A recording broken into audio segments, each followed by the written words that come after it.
Nakatakda makipagpulong si Manila Mayor Joseph Estrada sa mga opisyal ng Hong Kong para maayos ng isyu kaugnay ng Manila bus hostage crisis noong August 2010.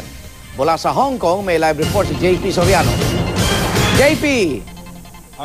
Arnold, inasa makikipagpulong ngayong araw si Manila Mayor Joseph Estrada kasamang ilang konsehal mula sa lungsod ng Maynila sa ilang representative mula sa national government.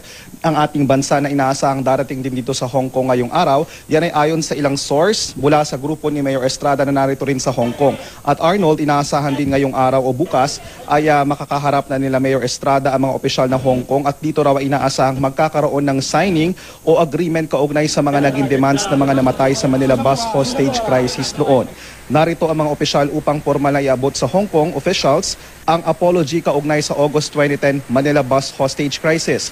Matipid sa pagbibigay ng detalye si Mayor Estrada kaugnay sa kung paano ang magiging arrangements ng paghaharap nila ng Hong Kong officials. Ayon kay Manila Councilor Bernie Ang, hindi pa nila alam kung tuluyan ng tatanggapin ng Hong Kong officials at pamilya ng kanilang city resolution.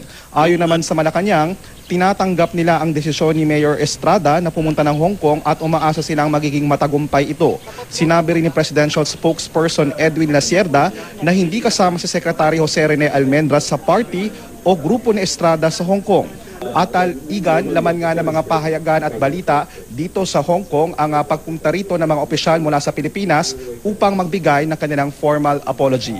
At yan muna ang latest mula rito sa Hong Kong. Balik muna sa iyo, Arnold. Maraming salamat, JP Soriano.